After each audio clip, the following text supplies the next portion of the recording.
Bienvenido, No Diego. te preocupes, Diego, tiralo afuera. Diego Taboada está con nosotros, que es el fundador del Instituto de Conservación de Ballenas. Gracias por estar acá. Bienvenido. Te teníamos invitado el año pasado cuando vino Julieta Almada, documentalista que está haciendo unos trabajos hermosísimos allá en la península, y no pudiste llegar ese día porque fue tal el diluvio y tal, estaba todo tan inundado que no llegaste, pero qué bueno que estés acá. El auto necesitaba remos y no los tenía, así que Bueno, imposible, estás acostumbrado a ver agua y a ver gente nadando y nadar vos inclusive seguramente. La realidad es que ver el móvil en Villa Gesell y ver el mar es una cosa increíble. Inmediatamente nos conecta a mí me conecta con las ballenas. ¿Y con lo que venís haciendo hace cuántos años? Personalmente hace 23 años que me sumé a un proyecto de investigación que se fundó en Península Valdés en los años 70 y ya lleva más de 40 años, 42 años. ¿El instituto? El programa de investigación Ballena Franca Austral, que es el que fundó el Dr. Roger Payne, un americano que vino en esa época a investigar.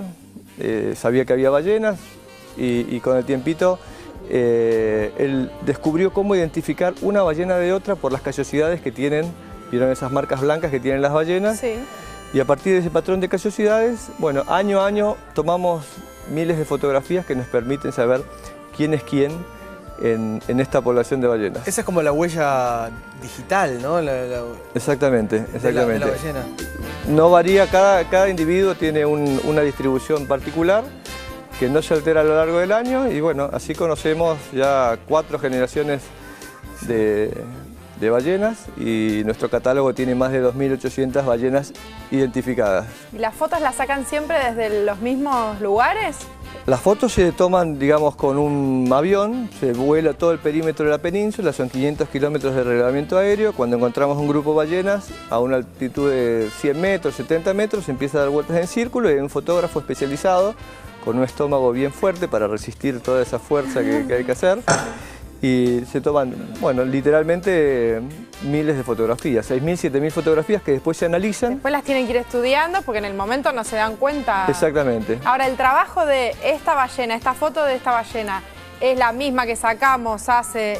¿Quién lo hace? ¿Cómo es así? Bueno, hasta hace pocos Manual, años, digamos, pocos años se hacía manualmente. ¿Comparando Había las un fotos? investigador, después de hacer el trabajo de campo, iba a su laboratorio, fotitos, los slides, tiene un trabajo realmente muy sofisticado. Hace poco se desarrolló un software que lo que hace es tomar esta fotografía, traza distintos puntos y eso entra en un programa que machea automáticamente y bueno, son miles de fotografías que se analizan y cuando aparece una similar dice, bueno, esta es fulana y la busca dentro de nuestro catálogo. Esas callosidades, perdón, no van creciendo año a año. No se modifican en lo absoluto, a lo largo de toda la vida. ¿Nacen con esa callosidad? Nacen con esa callosidad, se intensifican cuando nacen con lo que son los piojos de las ballenas, que son unos ciámidos muy grandotes que se le agarran de las callosidades. Entonces el ballenato al nacer, la madre lo impregna de estos piojos, no saben lo que es el peine fino, entonces viven con ellos. Viven con ellos. Pero esos piojos, ciámidos dijiste. Son ciámidos, sí, ¿Esos son ciámidos son pequeños los que crustáceos, sí. atraen a las gaviotas y las gaviotas producen lastimaduras ahí o no? No, son dos cosas distintas, El problema de las gaviotas está más originado con que ellas encontraron en la piel y en la grasa de las ballenas una fuente de alimento, de proteína, y bueno, ya hace muchos años una tomó un pedazo de grasa y eso se fue convirtiendo en una bola de nieve que, bueno, hoy están padeciendo las ballenas, ¿no? Pero leía ¿Las que... lastiman mucho? Las lastiman mucho, sí, en particular las madres con crías.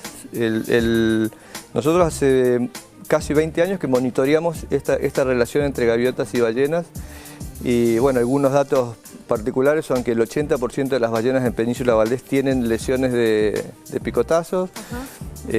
Un gran porcentaje van a madres con crías y esto hace que el 25% del día, en promedio, una madre o una ballena se pase escapando de los ataques de las gaviotas. En un momento en donde las ballenas vienen a la península a cumplir ciclos reproductivos. Entonces la madre tiene que estar amamantando su ballenato y en vez de estar amamantando un Está 30% escapando de del las tiempo, gaviotas. exactamente. Entonces eso afecta directamente la salud del vallenato. Y les cambia también como las actividades del día, lo que en realidad tendrían que hacer. Les Exactamente, modifica. exactamente, Y exactamente. lo que leí hace poco es que una de las de los proyectos que se habían pensado justamente para cuidar a las ballenas de las gaviotas era una cosa que había generado, por supuesto, que muchísima discusión, que era matarlas a todas de una manera absolutamente Sí, algo un cruel. poco impensado. Y no evitar la procreación, digamos, con otras técnicas que era como hacer que los huevos, ¿no? Evitar que de los huevos nacieran, sino Sí, matarlas que se sí, estaban hay vivas. varias recomendaciones para minimizar estos ataques. Los ataques no van a desaparecer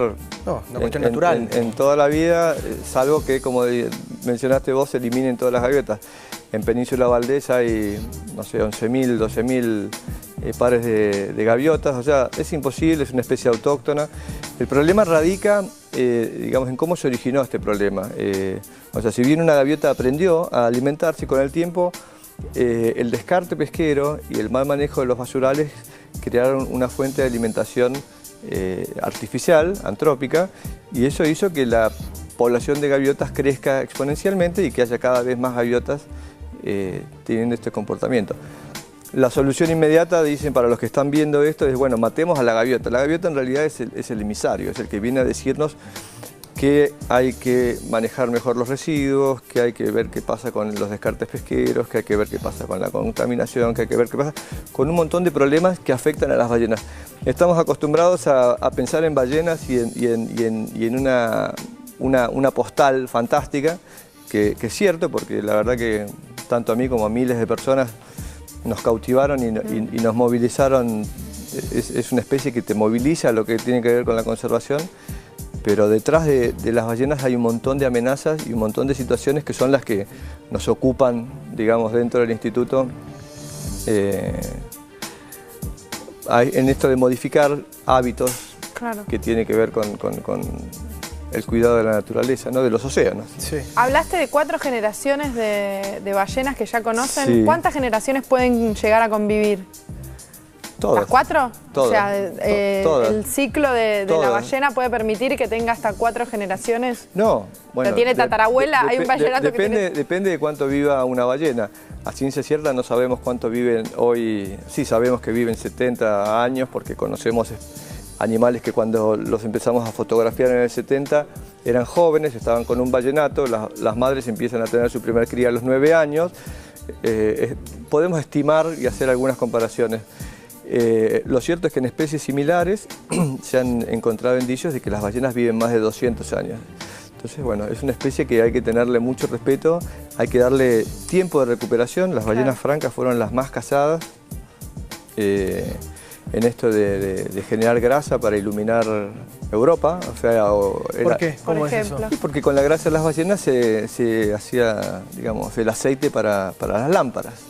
Fue uno de los usos principales a principios del siglo pasado. No existe, digamos, esto de cazar ballenas para consumo como hoy se está buscándole la vuelta. ¿No existe eso, decís? No existió, digamos, a principios del siglo pasado, cuando empezaron a ser cazadas. Sí, digamos, de alguna manera en algunas comunidades específicas, pero nunca se desarrolló la industria de la cacería de ballenas como una fuente alimenticia. Claro. Pero sí la pesca de arrastre y otras pescas están también extinguiendo a la ballena, ¿o no? Los desmayamientos son otro problema para millones de mamíferos marinos, delfines, peces, tortugas. O sea, los millones de kilómetros de redes son otro de los problemas que tienen los cetáceos en el mar. Una cosa que hablaba con Julieta Almada fuera acá del programa un día, y era que yo esto no lo sabía, las ballenas originalmente eran animales, se cree que eran animales de tierra y que, ¿no? Con el crecimiento. Correcto, sí, evolucionaron, vienen de la tierra. De hecho, dentro de su esqueleto tienen vestigios de lo que eran las extremidades posteriores. Son mamíferos, digamos, tienen a sus crías, las amamantan. ¿Y qué se cree que fue lo que las llevó a terminar en el agua, digamos? Bueno, habría que leer un poco a Darwin y ver cómo fue la evolución de las especies, pero Eso es algo, una pregunta no te puedo responder, las tendría que responder algunos de los científicos del instituto, especialistas. ¿Y cómo es este tema de la adopción de ballenas? La adopción de ballenas, bueno, es un buen tema. Para nosotros el instituto es una ONG que, digamos, tiene varias patas. Una es la investigación, como venimos hablando, otra tiene que ver con la educación, todo lo que es la concientización en las escuelas, trabajamos mucho con escuelas. Trabajamos mucho con los turistas que van a Península Valdés, digamos los turistas son agentes multiplicadores y el avistaje de ballenas es la actividad no letal por excelencia. O sea, mientras unos piensan en cazarlas, hay muchos países que piensan en el uso no letal de las ballenas, por eso existe una comisión ballenera donde se debate si verlas o comerlas, es así, en forma simplificada es eso. Y bueno, por suerte tenemos una industria del avistaje increíble en Argentina, hace muchos años. La Argentina fue fundadora de esta comisión internacional y bueno, con más de 100.000 turistas que se embarcan a ver ballenas, el turismo de avistaje es una economía muy poderosa y concientizadora. O sea, nadie que se baja de una lancha después de ver ballenas, o sea, realmente es una experiencia que si no la tuvieron, Yo fui por suerte. Te las recomiendo, sí. Y después está bueno, todo lo que tiene que ver con conservación, que es la creación de legislación, el trabajo con los gobiernos, con las empresas. Hay que articular políticas para que problemas como la contaminación, las gaviotas, las redes, se minimicen. Con esto te quiero decir, el programa de adopción como herramienta de educación se transformó en una forma de vincular a la gente con las ballenas. No son esas cosas que están flotando por allá.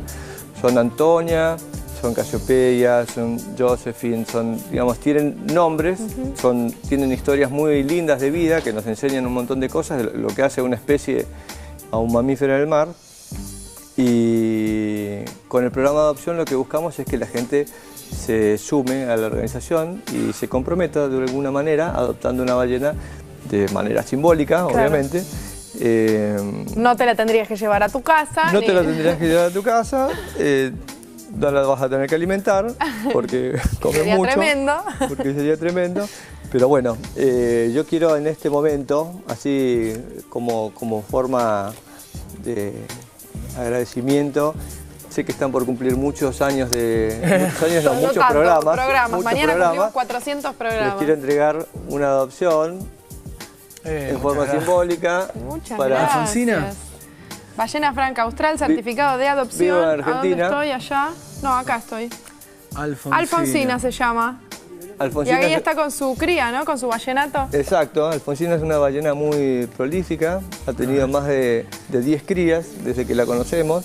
¿En qué año la...? Desde el 72, que fue cuando la vimos por primera vez, y después a lo largo de los años en distintos registros. Acá, y acá están todos los registros. Ahí están todos los registros. Y bueno, eso es parte de los materiales que los adoptantes reciben. La idea también es entregamos varios materiales educativos que bueno, nos cuentan todo lo que tiene que ver con el mundo de las ballenas y la importancia de protegerlas. ¿Por qué proteger ballenas? Está totalmente relacionado con protegernos a nosotros mismos como habitantes, sí, exactamente. Bueno, Diego, creo que tenemos muchas cosas que saber de lo que nos corresponde y lo de nuestros deberes a partir de ahora. Totalmente. Así que seguro. Ahora tenés que decir, queda pendiente la charla fuera de cámara para saber qué es lo que debemos hacer a partir de este momento. Como que somos tutores de la ballena. Exactamente. Sí.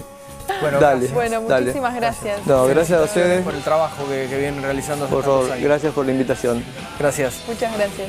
Bueno, ¿Vamos a un corte? nos vamos con Alfonsina. Sí, ahí está el certificado. Yo tengo la tarjetita, acá dice tarjetita. Bueno, ahora vemos qué tenemos que hacer cada uno. Vamos al corte y seguimos con más Vivo en Argentina. Sí.